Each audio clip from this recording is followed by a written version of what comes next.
शास्त्र कहता है, लिंग पुराण कहती है, शिव महापुराण कहती है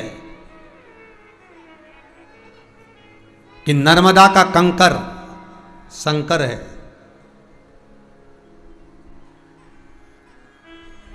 गंगा का कंकर गौरी शंकर है। बहुत ध्यान दीजिएगा महाराज। गंगा और नर्मदा,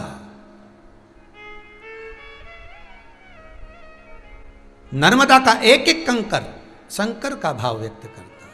आप नर्मदा जी शिव महापुराण की कथा में पहले भी कहा, आपको जब शिवलिंग कथा कह रहे थे, शायद पिछले वर्ष की बात होगी, अगर आप लोगों ने नहीं सुनी हो तो हमारे चैनल पर जाकर और उस कथा को निकालकर अवश्य श्रवण करें। जब हमारे चैनल पर पहुंचेंगे सब्सक्राइब कर उस चैनल पर कथा को निकालिएगा, पिछले वर्ष की शिवलिंग शिव महापुराण कथा सुनिएगा। उसमें वर्णन किया था कि आप पारद का शिवलिंग बनाओगे, आप पन्ने का शिवलिंग बनाओगे, मूंगा का शिवलिंग बनाओगे या पुखराज का शिवलिंग बनाओगे, पत्थर का शिवलिंग बनवाओगे, मार्बल का बनवाओगे, काले पाषाण का बनवाओगे, जितने भी शिवलिंग का आप निर्माण करोगे, इनकी प्राण प्रतिष्ठा, इनकी सिद्धता आपको करवाना पड़ेगी। इनको सिद्ध करवाना पड़ेगा घर में रखने से पहले। इनको प्रतिष्ठित का भाव देना, भले स्थायी नहीं करेंगे, भले प्रतिष्ठित नहीं करेंगे, पर चलित मूर्ति भले उठाएंगे स्नान कर, पर उसको सिद्ध तो करना पड़ेगी, इनको सिद्ध करना पड़ेगा।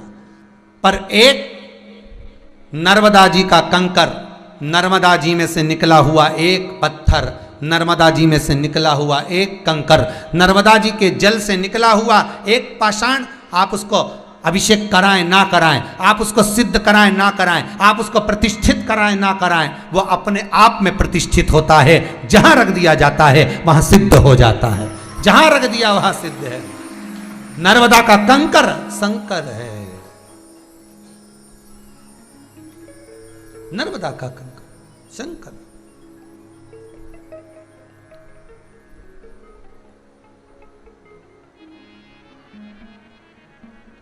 इसलिए त्वदीय पाज पंकजम नमामि देवी नर्मदे।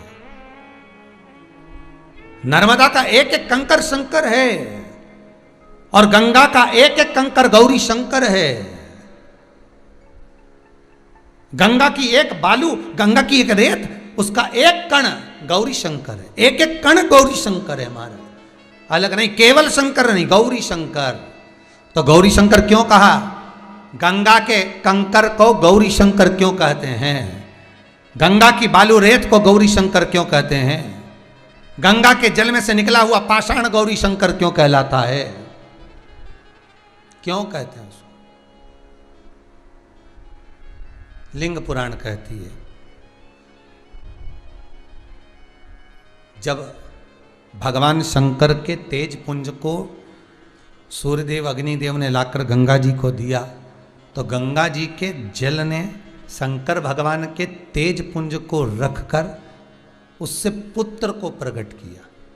6 पुत्र गंगा के जल से प्रकट हुए थे, षडानंद कार्तिकेय। जब वो 6 पुत्र उत्पन्न हुए, रोते एक साथ, दूध पीते एक साथ, बड़ी दुखी हो गई गंगा मैया। तब गंगा जी ने विचार करा क्या करा जाए। गंगा जी ने ऋषियों की पत्नी कृतिकाओं को बुलाया। कृतिकाओं, इन पुत्रों को आप संभाल लो। कृतिकाओं ने एक एक पुत्र बांट लिए, उनको संभालने लगी, पर वो 6 ही रोए तो एक साथ, दूध पिए तो एक साथ, पानी पिए तो एक साथ, बड़ी दुखी हो गई कृतिकाएं। कृतिकाओं ने सोचा करे क्या। तब कृतिकाओं ने विचार करा कुछ ना कुछ तो करना पड़ेगा। कृतिकाओं ने बालक को सुलाया, 6 ही को, हाथ में गंगा का जल लिया। हे गंगा मैया, अगर हमने अपने पति की सेवा परमेश्वर मानकर करी है, पति के चरणों का स्तमन करा है, स्मरण करा है, तो ये 6 एक हो जाए। गंगा जी का जल गिरते ही 6 बालक एक हो गए। मुख 6 थे, शरीर एक था। कृतिकाओं ने एक करा था, इसलिए गंगा जी ने उनका नाम कार्तिकेय रख दिया था। गंगा का जल, गंगा मैया शंकर भगवान के पुत्रों का पालन भी करिए।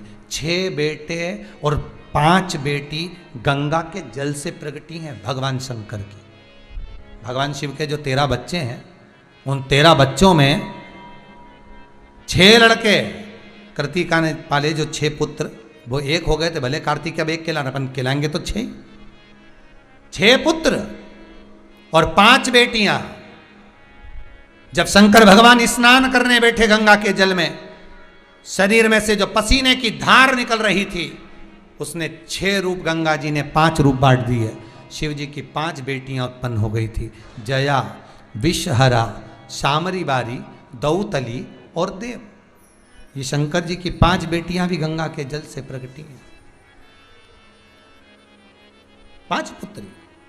तो ये गौरी शंकर क्यों कहते हैं? शंकर भगवान जैसे नर्मदा का कंकर शंकर है, तो गंगा का कंकर भी शंकर होना था, पर गंगा का कंकर गौरी शंकर है। क्यों? उसका कारण केवल एक है, क्योंकि गंगा मैया भगवान शंकर के पुत्रों का, बेटियों का पालन करी है, तो गौरी का ही एक रूप है। किसका रूप है? गौरी का ही रूप, गौरी का रूप है। और उस कंकर में गंगा का जल जो लगा हुआ है, गंगा का जल जो स्मरण किया हुआ है, वो गौरी शंकर का ही प्रतीक है, सहज नहीं।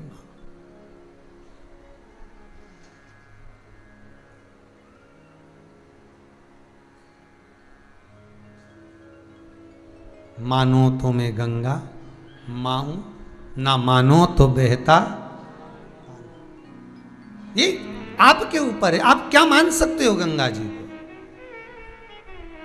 हम तो आप लोगों से भी कहेंगे, और जितने इस आस्था चैनल के माध्यम से कथा सुन रहे हैं उनसे भी निवेदन करेंगे, जितने फेसबुक यूट्यूब पर कथा श्रवण कर रहे हैं उनसे भी निवेदन करेंगे, जब 6 अगस्त को शिवलिंग का आप निर्माण करेंगे, पूजन करेंगे, तो निवेदन रहेगा सावन के महीने में आप हरिद्वार जाएं, प्रयाग जी जाएं, काशी जी जाएं, ना जाएं, पर आपके घर में अगर थोड़ा सा गंगा जल है तो उस गंगा जल को 2 कलश में, पानी में 2 कलश में थोड़ा थोड़ा डाल लेना।